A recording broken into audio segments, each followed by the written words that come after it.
안녕하십니까? 동북아 중심 국가론과 관련하여서 우리가 기억하고 넘어가야 할 한 가지가 있습니다. 그것은 바로 한반도 4대국 보장론입니다. 이 한반도 4대국 보장론 같은 경우 한반도의 안정과 통합을 주변 강국의 힘을 빌려 보장받겠다라는 생각인데요. 생각보다 그 연원이 아주 오래됐습니다. 일단 해방 전후의 혼란스러운 시기, 여러 개인과 집단들이 강대국이 보장하는 한반도 독립과 통일 혹은 중립화 통일을 주장한 바가 있습니다.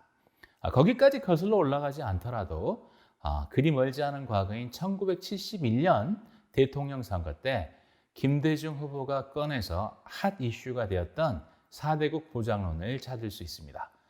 김대중 후보는 대선 후보로 출마해서 공약 중에 하나로 미국, 일본, 중국, 소련이 보장하는 한반도 평화 보장론과 예비군 폐지 공약을 내걸게 됩니다.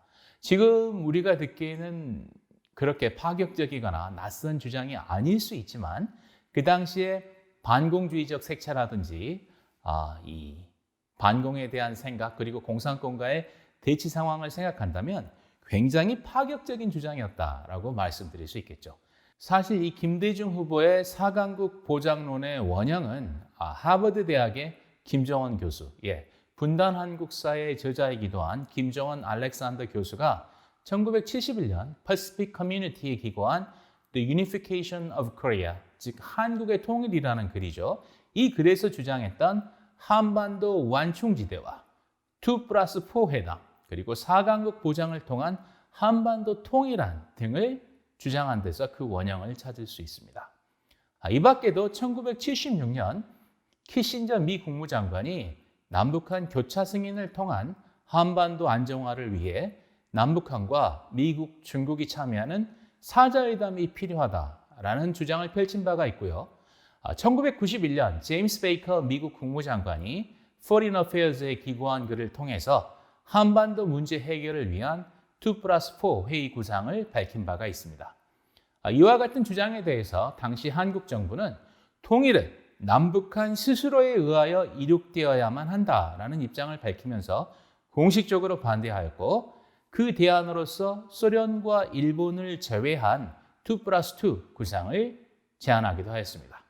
노태우 대통령은 이와 관련하여서 동북아 평화협력회의라는 안을 내놓기도 했었죠.